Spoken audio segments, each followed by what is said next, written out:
And it's Business Morning, live on Channels Television. Thank you for joining us. I'm Ladi Williams. First, let's look at what's happening in the world of business here. Nigeria's currency firmed up significantly today at the investors and exporters window of the forex market as it rose by 1.03% to 411 naira 37 kobo against the dollar. This comes as the central bank made available an ample supply of dollars to meet the demand of legitimate customers across the forex market. Traders and analysts also attribute the rally on the local currency to the gradual adoption of a digital currency.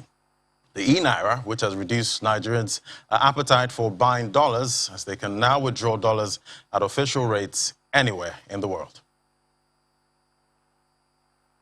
And a new national development plan to run from 2021 to 2025 with an investment size of 348.7 trillion naira is about to be rolled out. This follows its approval by the Federal Executive Council at a virtual meeting chaired by the Vice President, Professor Yemi Osinbajo.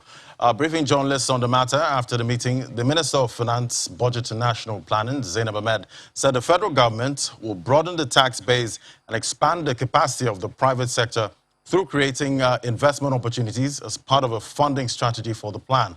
Our State House correspondent, Gloria Mezoke, reports.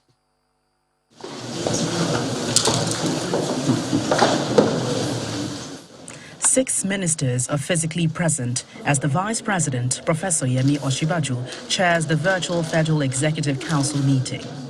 Among critical approvals at this meeting is the 2021 to 2025 National Development Plan, which is a successor program to the Economic Recovery and Growth Plan. The Minister of Finance, Budget and National Planning informs State House correspondents that the annual national budget will be derived from the plan, structured on 6 concepts. These clusters include economic growth and development, infrastructure, public administration, human capital development, social development, and regional development. And also, the plan has been costed to have an investment size of 348.7 trillion over the 5-year period. This investment size is to be contributed by the public sector at 49.7 trillion, representing 14.3%, and the private sector at 298.3 trillion, representing 85.7%. The National Development Plan 2021 to 2022 has been approved today by the Federal Executive Council for implementation as a successor plan to the elapsed Economic Recovery and Growth Plan 2017 to 2020. For decades, Nigeria has developed various national development plans, some of which has come under criticism. But the Minister of State for Budget and National Planning insists the issue of lack of inclusivity has been eliminated. We had to make sure it's national enough, that is to say, it should be prepared by the federal government, the state governments, the local government, and more importantly, the organized private sector. The Council equally approves 2.35 billion naira to the Ministry of Health for cancer equipment in 2 universities. The federal government had in February approved 12 hospitals for the treatment of cancer, a disease that reportedly claims the lives of about 40,000 persons annually. From the presidential villa, Gloria Mezoke, Channels Television News. And that was the outcome from the FEC meeting yesterday. Now let's move on to our first conversation of the day. The Securities and Exchange Commission and the Standards Organization of Nigeria are intensifying collaboration on the commodities trading ecosystem with the hosting of Commodities Standards Sensitization Workshop. Both parties believe the partnership would help foster the development of a grading and standardization system in line with international best practices. Well, let's hear more now from Ms. Daisy Ekene, Chairman of the Commodities Trading Ecosystem Implementation Committee. Great to have you on the program. Good morning. Good morning, and thank you for having me. Thank you for joining us. Well, before now, can you paint a picture of what the commodity standards was before and why it's necessary to have a stakeholder engagement on commodity standards? Okay, before I go into the standards, let me just give you a background. In 2015, the SEC actually released a master plan for the capital market, and it was a 10-year capital market master plan. One of the key recommendations there was that there should be, the commodities ecosystem should be developed. You know, it's very important because we're actually moving out. We all know that we're moving out of oil, and we just have commodities to expand and to develop, you know, to help us in our new journey, basically. And so the SEC set up a committee, you know, that looked at the commodities ecosystem in totality, you know, and then came up with a report and then recommendations. SEC then went ahead and set up a committee for implementation. One of the key aspects, you know, when we were looking at the commodities ecosystem was the issue of standards. You know, we've had an issue. We have Standards Organization of Nigeria, and they come up with standards, you know, that are applicable in the country. And basically, you know, they are the standard setters in Nigeria for commodities. But even that notwithstanding, with the standards they have, we're still having problems with standards generally. So we export our commodities abroad, and they are rejected. We even understand, you know, at the meeting that, you know, about last year we heard about 47 rejects. That's Nigerian commodities that were rejected when they were exported. So it's very important to have those standards. We then felt that, look, we needed to engage SON because some of their standards are also, you know, were issued about 20 years ago. And that then means that they are probably a bit outdated, you know, and they needed to review them. So we decided to bring in all stakeholders, including the SON and, you know, farmer group, the various government agencies that are responsible, and other stakeholders to look at the standards generally. So basically what happened was that we looked at each of the standards to see whether they are up to date. And where they were not up to date, you know, the SON had taken back comments from stakeholders, and they will update the standards, reissue them, you know, have another stakeholder meeting, obviously, so that there's an agreement, and then it becomes effective. But it's not just having the standards that is the issue. If you've got standards that are not actually being complied with, it's as good as not having those standards. So there has to be an enforcement. We have to make sure, because what standards do is that they bring assurance, you know, to the users of the standard. So when I pick a commodity that you say is of a particular grade, I know that what it is what you said it is what it is. And so it gives me confidence to participate, and then, you know, it would help our export commodities and even help our, you know, processors in Nigeria, you know, the manufacturers, so they know that when they are picking up commodities and you say that it's of a particular standard, that's exactly what it is. So that's the essence of the stakeholder engagement that we had, you know, with SON. So it's still a work in progress. We haven't finished. We're going to have, we continually engage them and ensure that, you know, we fine-tune all areas, particularly the enforcement aspect of it, so that we don't start getting so many rejects when we, you know, export our commodities out of Nigeria. The members of the Commodities Trading Ecosystem Implementation Committee, who are those, you know, at the helms of affairs there?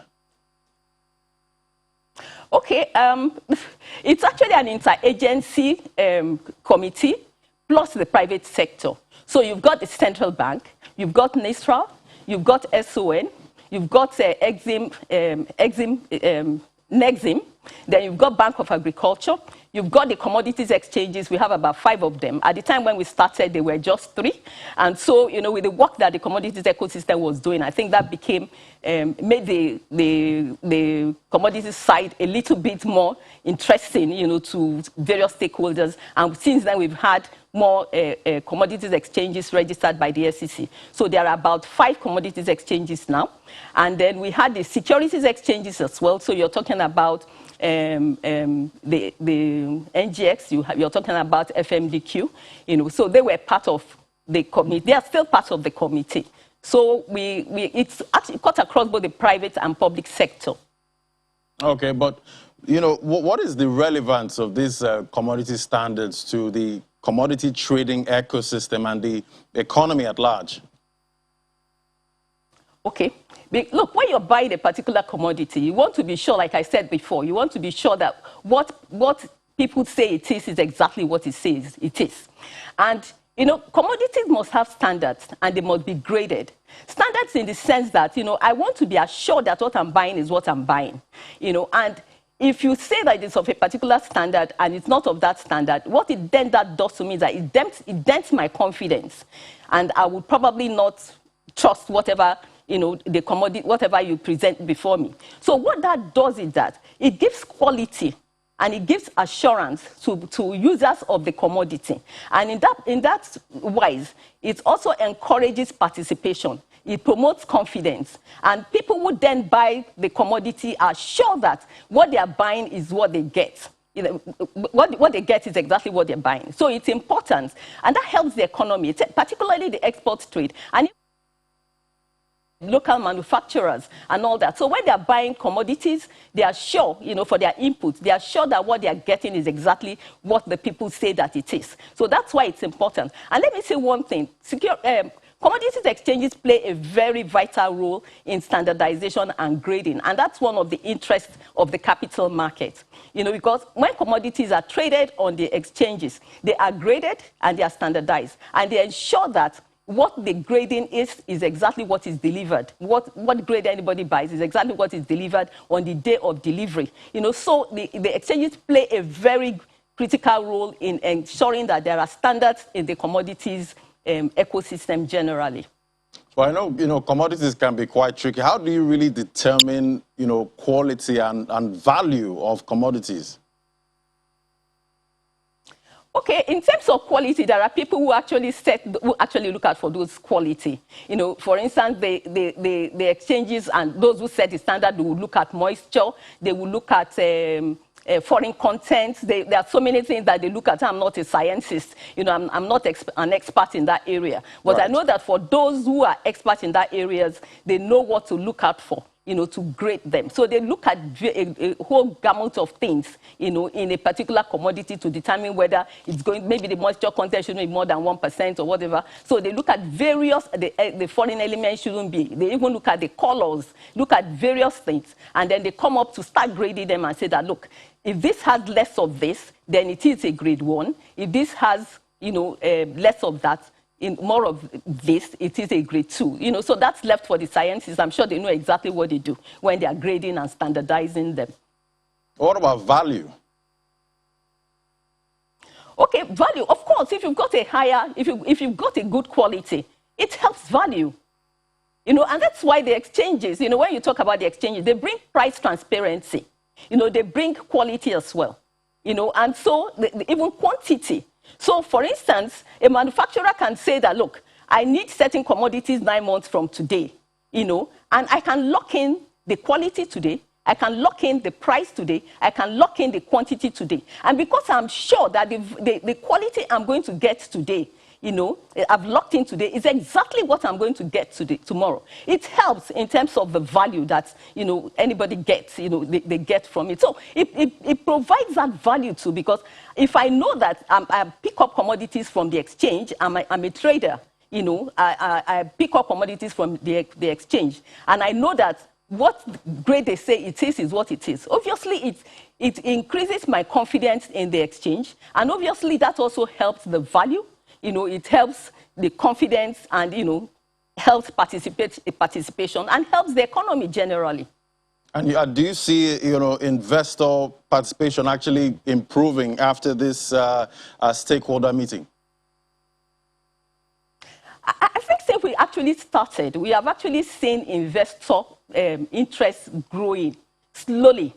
And obviously after this participation, we expect that, when people are more confident with the standards, would get more people participating. But standard is just one aspect of the building blocks. There are so many other building blocks, around the commodities ecosystem. And, we're not looking only at standards. This one is just one aspect of it. We're looking at all other aspects, that affect the building blocks for the development of the commodities trading ecosystem. So it's a whole gamut of,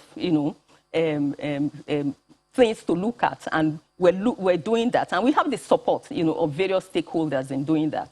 Right. So, now there's been the stakeholder engagement with the workshop. What are the next steps? Okay, we'll continue to do engagement. We're going to have another one in Kano next week because, Kano is a very major area too for the northern part of the country. So we're going to engage other stakeholders, including basically farmers there. and then S1 is also going to be there and would expose all the standards that were exposed in Lagos at the Lagos event. And we also receive feedbacks, from participants at the Kanu end. And then from that, they will go back, do their collation, improve on the standards, go through the processes of reviewing the standards, and then issue new standards. If the standards are meant, if they need new standards. There are actually some that, stakeholders felt did not need to be changed, and that the standards are still, effective, they're still good. But for those that they felt that we need they need some reviews, they told the S1 exactly what should be done.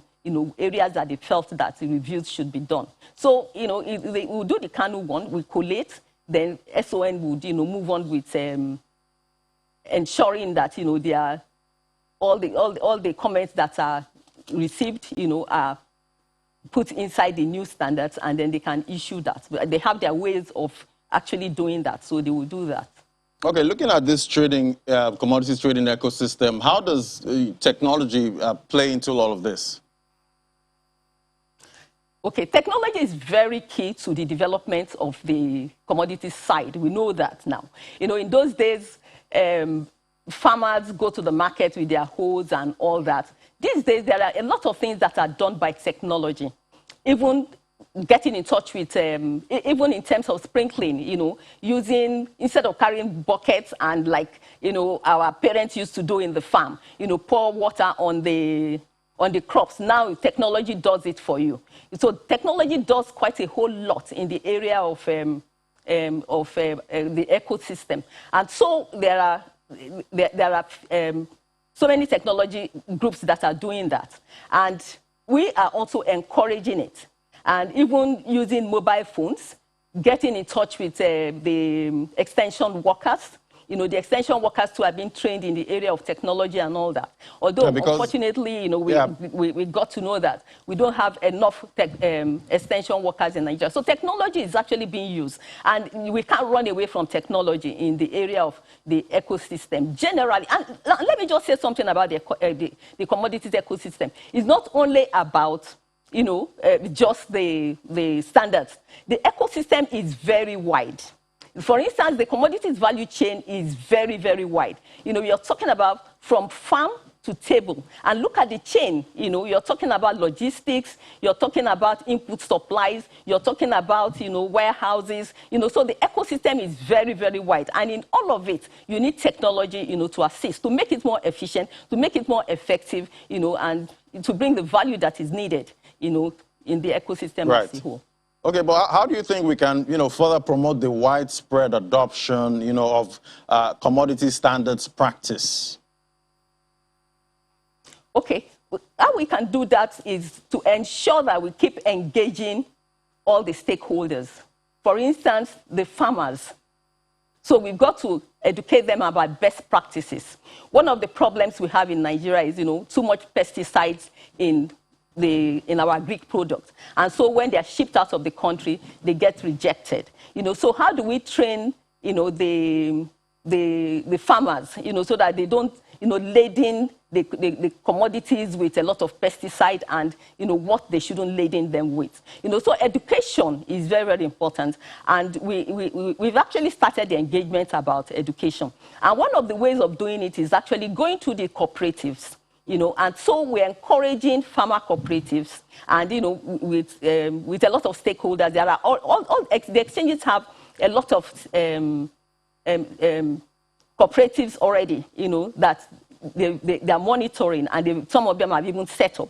So through the cooperatives, the farmers can then be educated. Extension workers can also help to do that. So a lot of what we need actually is to educate and let people know, the implication of some of the practices, that they carry on now. And then, how to introduce better practices, which will benefit them better and benefit the economy as a whole. Okay. Anyway, we'll keep tracking that space to see how everything pans out. That was Ms. Daisy Ekine, Chairman, Commodities Trading Ecosystem Implementation Committee. Thank you for coming on Business Morning. And thank you so much for having me. All right, after the break, It's still commodities with financial derivatives company. That's at the moment. Do stay with us.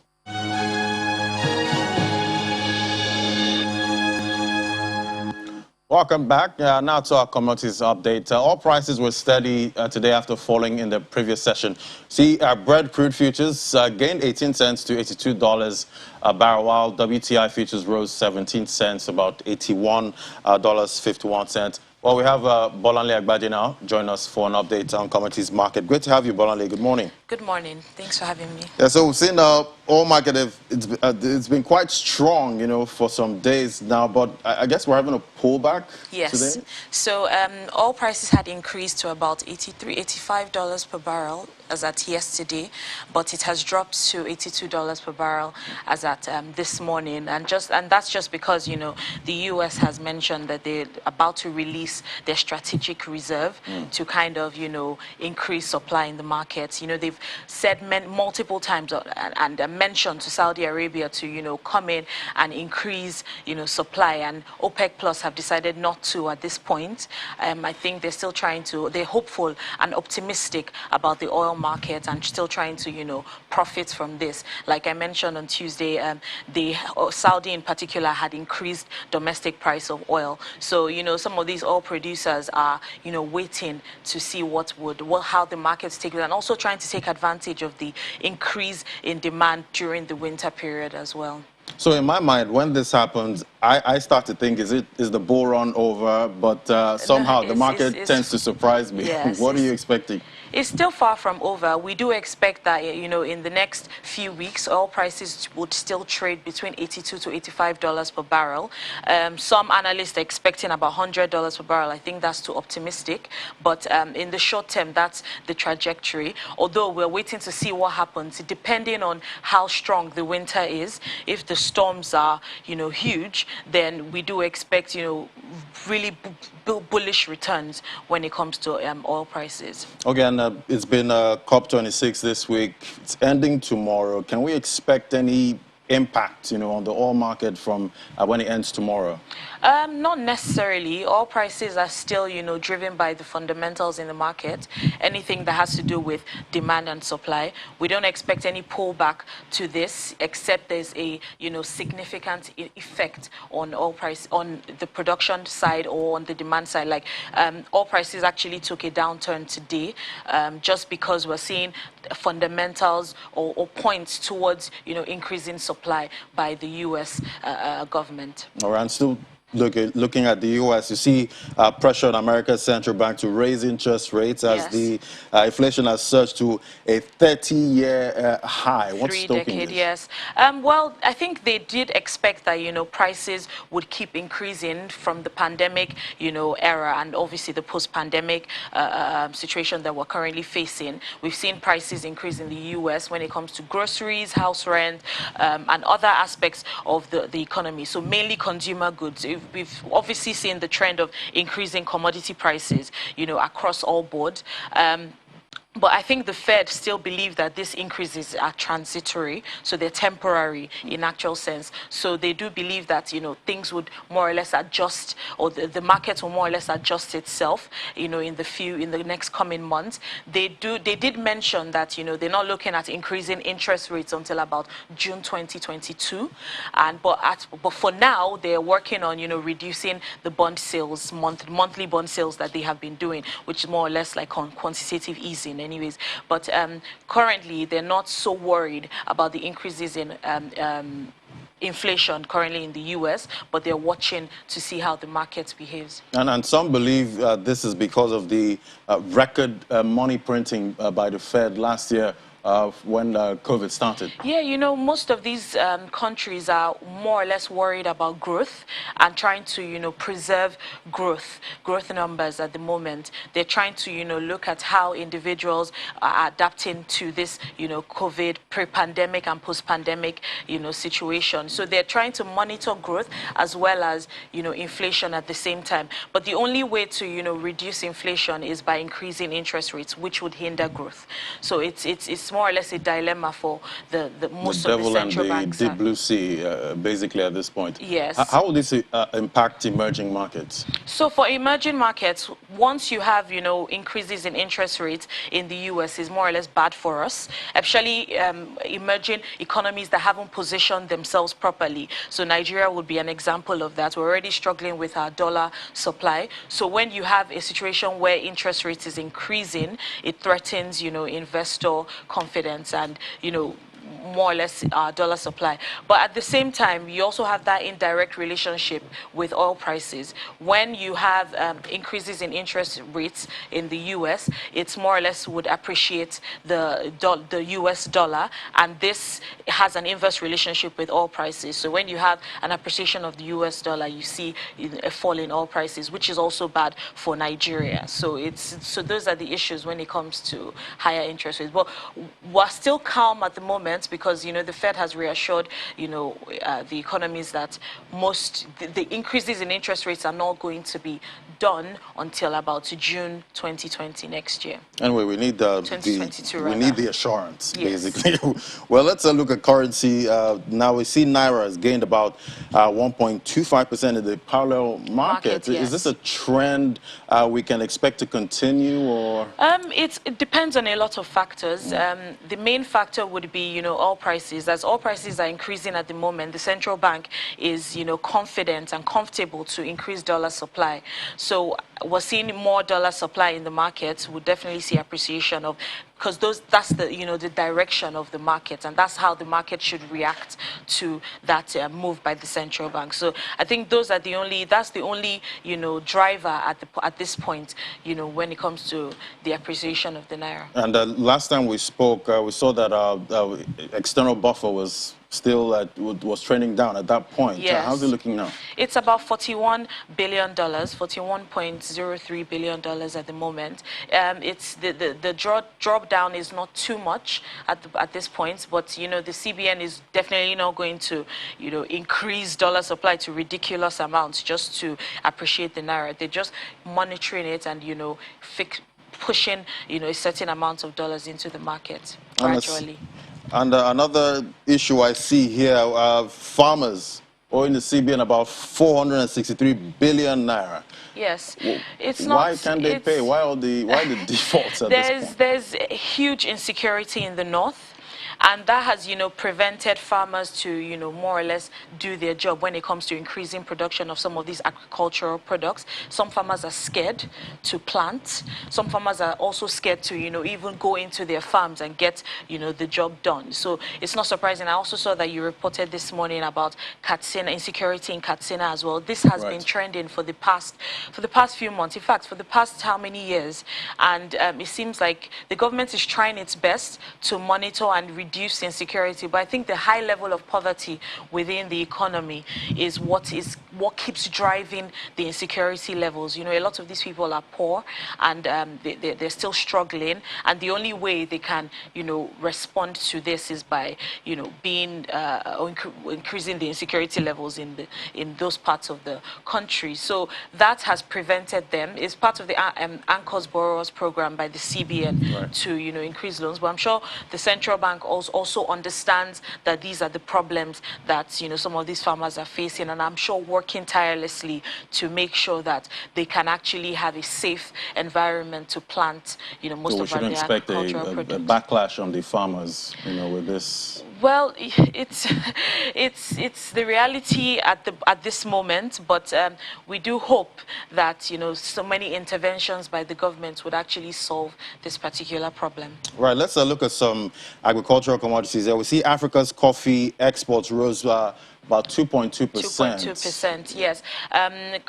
Coffee exports actually increased in Tanzania, Uganda, some of these African countries. It actually reduced in Ivory Coast, but all in all, is the good news is that Africa has increased its coffee exports by about 2.2%. Nigeria is also a player, but we're not positioning ourselves in the right way. I think we only produce about 1,000 tons, which is not so great, but it's something something to look at is why we reported it, to show that, other African countries are actually, doing well when it comes to increasing. What's stopping Nigeria from actually, like I mentioned, the stepping up? insecurity, they also, like the previous lady that was on, also mentioned the fact that, the value chain, we're not taking advantage Is our of. coffee getting rejected? She also talked about, Yes, some so of the it's commodities. possible because, we've not been able to meet the standards, international standards, which is a big problem.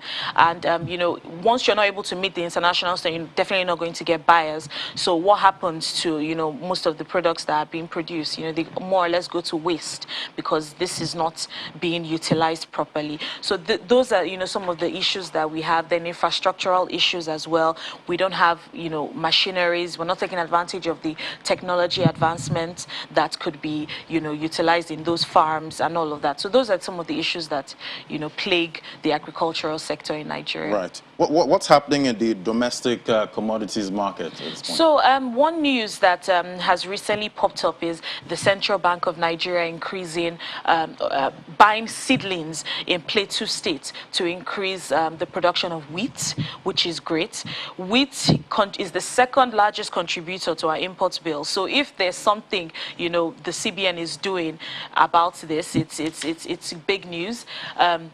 Although the seedlings are being gotten from Mexico, and the only drawdown or the only bad side to this is if the Nigerian consumer is actually going to when it comes to taste and preferences, if they're actually going to accept this variety of wheat. But in essence, what this happens is once you increase the production of wheat, for example, we should see prices of the final products, which is bread and pastries, come down. The price of bread had doubled or even almost tripled in the past few years, and it's a major staple in Nigeria. So it's a good venture by the central bank to buy. That means we can expect cheaper bread? We can expect cheaper bread if everything is done properly. Yes. All right. What's your outlook for agricultural commodities? It's not so great. We do expect agriculture prices of most agricultural commodities to increase. We have the December period coming in.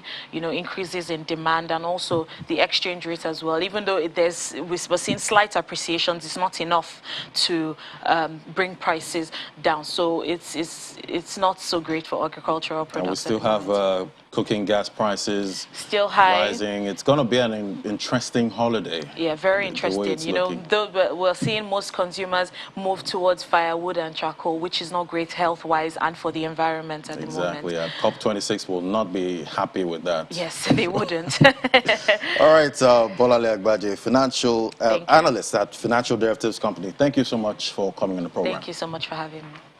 All right, we'll take a moment now. Business Morning returns in a moment. To stay with us.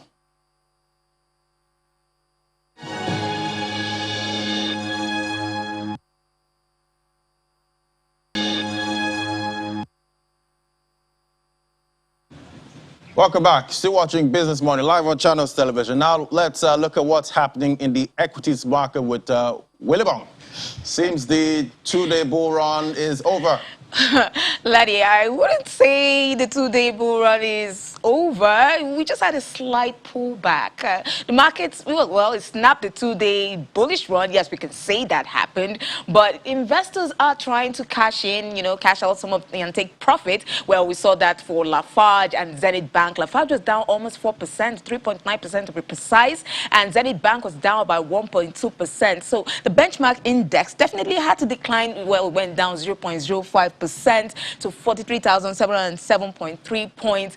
And accordingly, we're seeing that the month-to-date and the year-to-date gains have now moderated to about 4% and 8.5% each. We see also that the total volume of trades decreased significantly by about 3.6% to 270.7 million units. And, well, there was a significant jump of value, which was about 60%, more than 60%, in fact. And it was stood at 5.63 billion naira, and exchanging 3,861 deals. Flour mill was the most traded stock by volume at 50.6 million units, while MTN Nigeria was the most traded stock by value at 1.49 billion naira. Despite the fact that MTN had an uptick of 0.5%, the market still pulled back, and we're just going to find that out when we have our analysts talk about it. Now, move over to the sectors where we're analyzing it. We see that the banking, industrial, insurance, oil and gas were all in the red except for the consumer goods sector, and which was boosted mostly by flour mills. And we saw that for the oil and gas, Adova oil was really down. It was down about 4.12%, drove the losses in the oil and gas sector. Industrial sector, we know that Lafarge caused that, triggered that loss there. And for insurance, we saw Mansard was down, Wapik was down. We're hoping that this, it bounces back. We move quickly to the NASD market. Well, it barely managed to hang on to the gains that it had, 0.01% there. And the market cap stood as well, marginally at very marginal gain at 620 to 1.89 billion naira. Now we're going to go straight to our analysts and find out why there was a pullback in the market. Good morning, Tadijin. We have Tajino Olayinka on the line to bring us up to speed. So why did the market pull back yesterday, despite the gains that was recorded in MTN and, MTN 0.5% to be precise? Okay.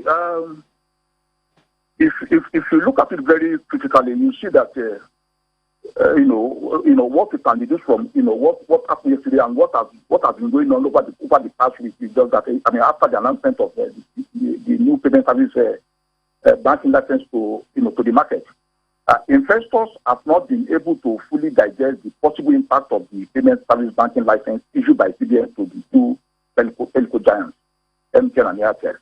And so, why that announcement has attracted buying interest to the two stocks, to the two telecom companies, it is yet to make positive impact on the traditional banking stocks. And I'll tell you this, the traditional banks stand the benefit more than ever, because the arrangement will improve the capacity of the economy to create more outputs. So the deposit money banks will benefit more from that arrangement, but the investing public, the investing public is yet to fully understand how that benefits the banks, the traditional banks. But if you look at the fact that these licenses was actually issued to two telecom companies even in the past, but we haven't seen much impact of that on the banking system. So, but the banks seem to benefit more from that arrangement. That's the way I look at it. So, if one is following it well, the banking industry, the traditional banks, the deposit money banks will benefit more from that arrangement. Any arrangement that is meant to drive activities in the economy will benefit the banks more. So I think the investors are yet to understand that. So that's the pullback we saw yesterday came from the banking sector. Investors are not showing much interest there because of that announcement. They are yet to understand, what is going on there, or how that announcement or the new licensing scheme will affect their activities. So that's why you saw that pullback. There has been no much activities in the banking sector. But by the time markets, come to realize that the banking sector will benefit more, you will see more activities in the banking sector because banking sector has come to stay. Oh, that's really great. Great insight you put there, because I was wondering, MTN is a large cap stock.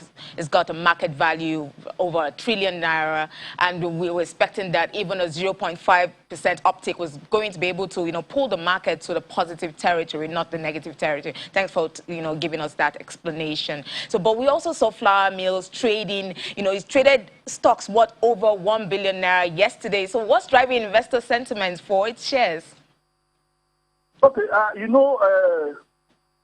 Flour mills have a very impressive half-year 2021-2022 results. That result demonstrates the capacity of the company to operate effectively in a high inflation environment. So, market is responding to that capacity of the company to give investors a good hedge over inflation. If you look at that result, you see that both in terms of the turnover and in terms of net profit and profit after tax, you see that the company did very, very well. In fact, even if you look at the sales alone, from the sales alone, it shows that no matter the level of inflation, the company is able to innovate its product to be able to sell to consumers that have been affected by inflation. So you see that in the activities, and I think that is why investors are responding to that. And if you look at it also, you see that you have more activities there, and PYDs. So it shows that there's a concentration of interest. There's a concentration of buying interest by investors who feel that this stock is good. I mean, this stock can serve as a good edge for inflation. Thank you so much, Tajuddin Olayinka. Tajuddin Olayinka is stockbroker at Valmont Securities Limited. Thank you so much for coming on the program. So, Ladi, I'm just going to wrap up by telling you about what the NTB auction, the Treasury bills auction in the prime market that took place yesterday. And the results we have in that the total offer by the CBN was about 150 billion naira, but it was oversubscribed at 574.88 billion naira. Wow. But eventually, it was the offer made was 196.17 billion naira. So that's a quick breakdown of the results of yesterday's auction. I see that's the usual trend. They always get oversubscribed at this point. All right, Will, thank you so much. I know I missed it yesterday, but I'm calling green today for... No, you can't switch sides so quickly. I'm calling green. I'm calling green. Okay. All right, Will, thank you so much. All right, we'll take a break now. When we come back, we head to London. That's in a moment. Stay with us. 3% in the third quarter.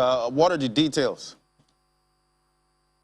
Good morning, Laddie. Well, it's not great. According to data released by the Office for National Statistics this morning, the UK economic recovery slowed in the third quarter. I think analysts had expected it to grow by 1.5%. It's come in at 1.3%. This is for the months from July through to September. So really the summer months when the economy was wide open and people were out supposedly spending, wining and dining again. But this hasn't been reflected in the numbers. In the second quarter, GDP rose by 5.5%. So you can see that's a massive decline. I think really what most economists are putting this down to are the supply constraints. This started in the summer, lots of restaurants having to halt some of their orders because they just didn't have the products. We started seeing that shelves were also getting empty and labour shortages too. If you don't have the labour, of course, you can't sell your products. Also, again, the services sector, which is the most important sector here in Britain, contributing about 80% to GDP, was severely hampered. Lots of employers are still looking for staff with specialist skills. This remains a burden. At the moment, GDP currently stands at 2.2% below pre-crisis levels. So in the last quarter of 2019, which is 2.2% below that. Will we get that back in the fourth quarter? That's what obviously the Chancellor Rishi Sunak and the Prime Minister Boris Johnson would like, but we'd have to wait and see. There is a glimmer of hope because September GDP has come in at 0.6%, which is much better than what was forecast at 0.4%. Lots of this is actually down to services. The housing sector is boomed. Lots of lawyers are clocking their hours trying to get those last-minute sales done. So yes, all is not lost, but not as great as what was anticipated. Right, all is not lost. Well, I see Elon Musk is back in the news, selling about $5 billion in shares, amounting to roughly 3% of his Tesla holdings. How are investors reacting to this? Is the Tesla chief ever out of the news? I think the shares are doing quite well in New York, up by about 4.3%, but still down about 12% on the week. In Frankfurt, where they float, shares were up, surprisingly. And this is because, Elon Musk has done what he told his 63 million Twitter followers that he would do, which is sell a stake in Tesla. He actually said he was going to sell a 10% stake, which I believe is would be worth about $18 billion. He hasn't sold 10%. But, is it all a PR stunt? We don't know, because he put that Twitter poll out a couple of days ago. But according to the regulatory filings, these sales were already put into motion in September. So it was a couple of months ago. The last time that he sold some of his shares was in 2016.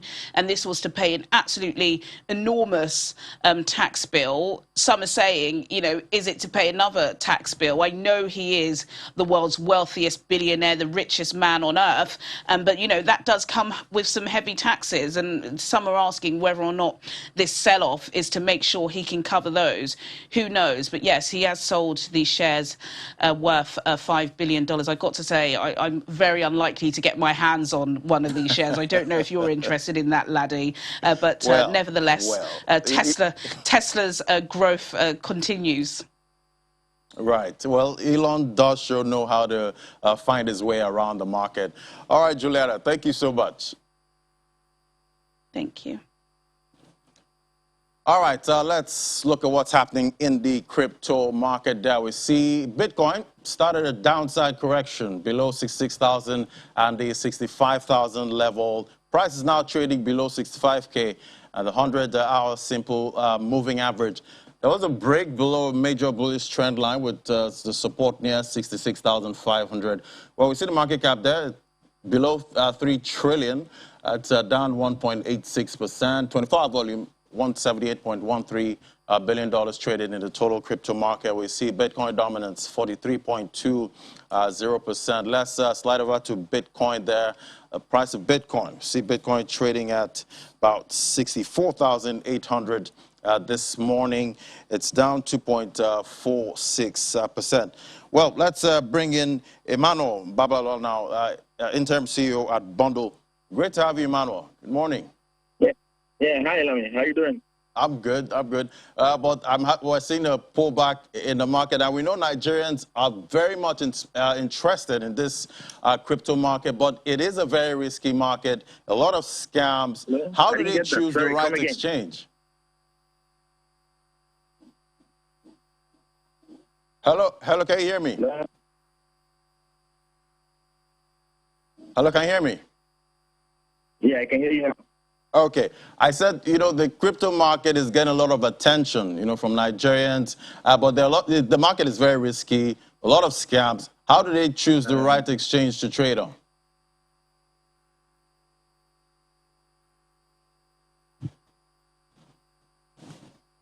Hello? Oh, it seems the network is not so good right now with Emmanuel. Emmanuel, if you can hear me, can you respond? All right. Let's look at the top alts by market cap. Let's see what's happening there. We'll see BNB at $629. It's down about 1.52%. Cardano, $2.12. They're down 5.12%. When Bitcoin has a pullback, the altcoins actually pull back bigger. But we see Solana and XRP still, holding quite well. With this downturn, Solana is there at $245. It's up 1.36%. XRP, $1.24, just marginally up, about 26 basis points. Let's look at the top gainers there. You see IOTX, 21 cents, up about 62.11%. LRC, Loopring has had an amazing run this year. Let's see if we have Emmanuel Babalola now. Hello, Emmanuel, can you hear me? Yeah, I can hear you now.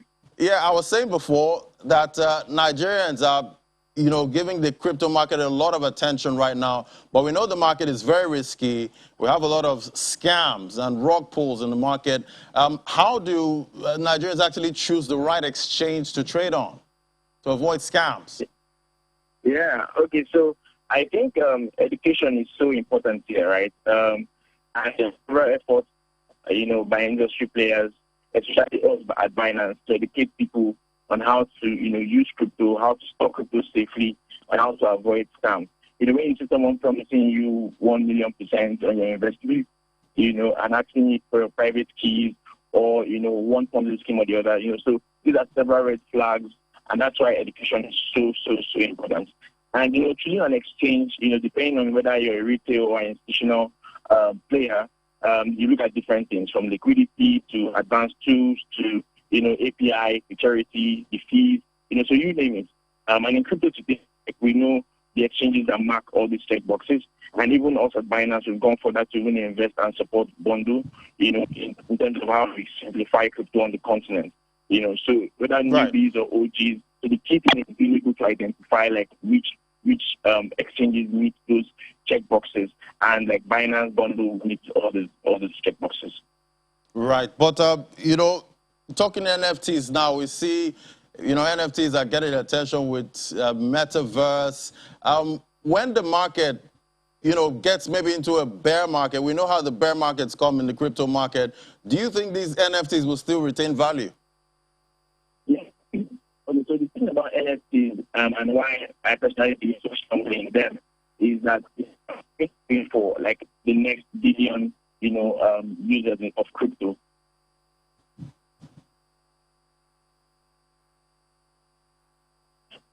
Hello? Okay, Emmanuel, it seems we lost Emmanuel. That was Emmanuel Babalola there bringing us up to speed what's happening in the crypto market.